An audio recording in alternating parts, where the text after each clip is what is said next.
realidade dolorosa de Vanessa.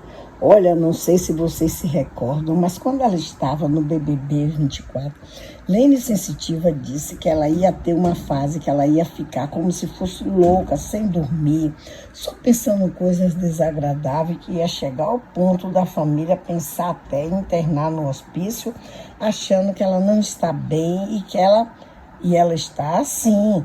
Zezé resolveu levar para o show do navio, o navio de Zezé, para lá ter umas apresentações, para ver se tirava o foco, mas diz que ela, na mesma hora que está bem, ela está muito mal psicologicamente. Eu vou contar aqui para vocês, mas se você ainda não está inscrito no canal, você se inscreve, dá aquele like, deixa o seu comentário. Se até uma sensitiva previu essa fase louca, será que ninguém pensou em ajudar a Vanessa antes de chegar a esse ponto? Parece que o foco da família é mais em manter as aparências do que em oferecer o suporte psicológico que ela claramente precisa. Levar ela para um show em um navio como se fosse uma distração mágica soa mais como tapar o sol com a peneira do que realmente enfrentar o problema.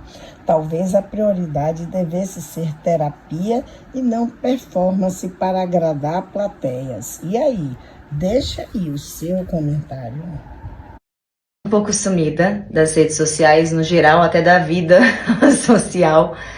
E queria dividir com vocês, porque eu acho que quando a gente passa por uma situação, por um desafio grande na nossa vida, se a gente compartilha, a gente se fortalece e a gente fortalece quem tá passando por isso também. Eu sempre tive problema para dormir, de verdade, assim. Sempre tive uma vida mais vespertina, sempre fui dormir de madrugada, trabalhando também muito de madrugada. Acostumei meu corpo a dormir muito errado. E eu venho dormindo errado, e ainda mais esse ano, que foi um ano muito intenso pra mim. Um ano de muito fortalecer, muita questão que eu tive que me fortalecer muito. E trabalhar muito o meu coração, os meus sentimentos, as minhas ideias. De um tempo pra cá, eu vim tendo uma situação no sono que foi me incomodando e que chegou num ponto que chegou a dar um problema pra mim que realmente prejudicou. Eu não sei ainda se é uma apneia, eu vou fazer agora uma polissonografia, que é um exame do sono, porque eu vou dormir e toda vez que eu começo a dormir, eu tô cansada, exausta, eu levo uma espécie de susto, de uma falta de ar, é uma sensação de sufocamento. Então eu começo a relaxar, o meu corpo entra em sufocamento e eu acordo assustada e fico agitada aí para voltar a dormir de novo. É um trabalho, aí eu durmo e dá de novo, aí eu acordo de novo. Então, no domingo passado eu tive uma situação que fez com que eu ficasse a noite inteira acordada. Eu fui conseguir dormir só às 2 da tarde, exausta, falando com os médicos, sem entender o que estava acontecendo, completamente assustada, porque é uma sensação de morte. E aí, isso virou uma condição, né? Então eu comecei na segunda, isso foi de domingo para segunda. Não, desculpa, de sábado para domingo. De domingo para segunda eu também tive esses episódios, mas consegui dormir um pouco mais cedo. Olha isso, 10 da manhã.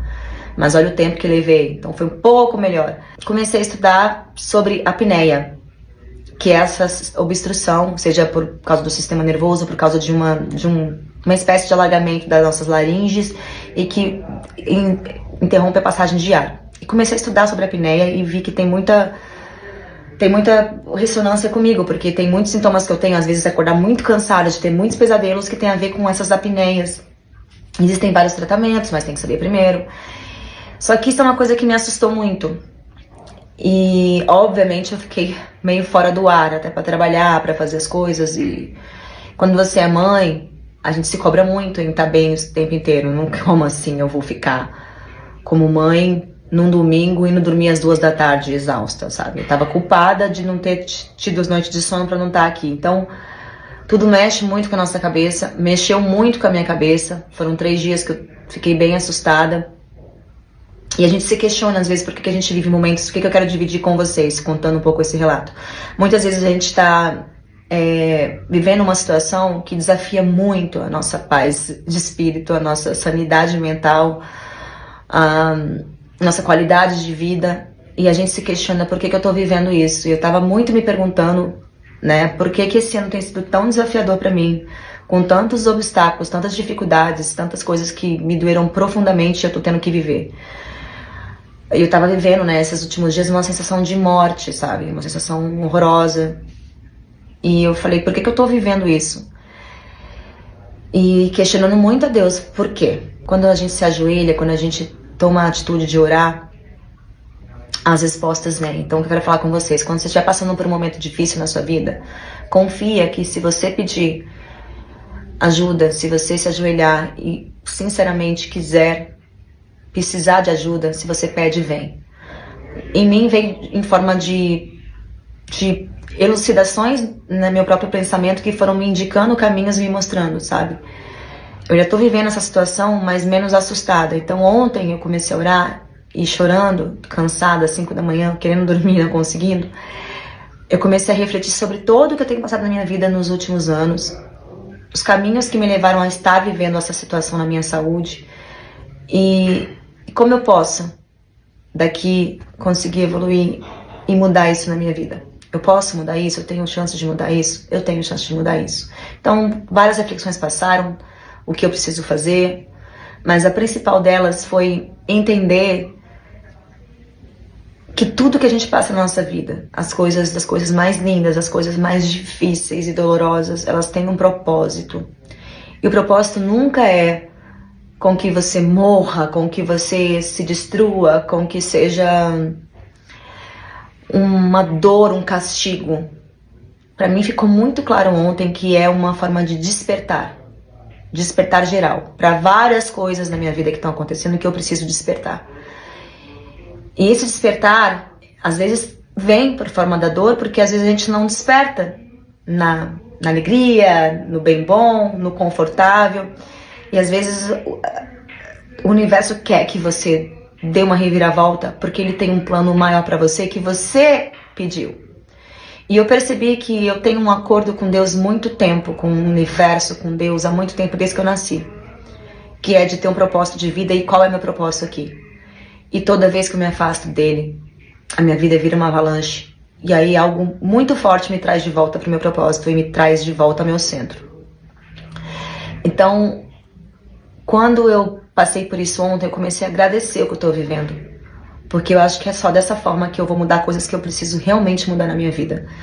Entre as minhas escolhas, os meus hábitos, a minha forma de ver o mundo, a minha forma de agir na minha carreira, na minha vida. Né? Às vezes a gente vai só atropelando e vivendo as demandas e tudo que tem que acontecer e a gente não para ser, para viver de verdade, para realmente ser um ser presente na vida e estar aqui vivendo o nosso maior potencial, com potência mesmo. Tudo tem um tempo para acontecer, que é um trabalho às vezes de formiguinha, pouco a pouco, mas que a gente possa ter a consciência de que aquilo vem trazer a gente para outro lugar. Porque é isso que a gente veio fazer aqui, é muito além de pagar conta, de alcançar números. Quando a vida vem e parece que leva a gente numa avalanche, num tombo gigante, a gente se vê perdida, não sabe para onde cair, para onde ir. É muito importante a gente respirar, aceitar o que a gente está vivendo e tentar, dentro dessa dificuldade, enxergar para onde a gente vai e acreditar que isso não é um lugar de castigo, não é um lugar infinito e eterno. É um lugar transitório para que você tenha a chance de rever a tua vida, de reorganizar as tuas ideias, teu coração, para que você possa se moldar no ser humano que você veio para ser aqui. Eu sei que é um processo, que eu estou me curando disso e que vai passar, mas vai passar a partir do momento que eu faço a minha parte. Que eu não vou me colocar... Sabe quando você cai no fundo do poço? Você tem duas escolhas. Ficar lá se vitimizando e... Ai, por que comigo? Por que comigo? Por que comigo? Eu acho que isso faz parte. Mas logo após, não demora muito tempo para entender. Opa, eu caí aqui porque eu me coloquei aqui. E agora eu quero subir, eu quero sair disso aqui. O que eu vou fazer para isso? E a gente tem que revirar muito. E ter coragem para enfrentar os nossos próprios medos, nossos próprios fantasmas dentro da gente. E seguir em frente acreditando que essa vida daqui, que a gente vive aqui, ela não é feita para sofrimento.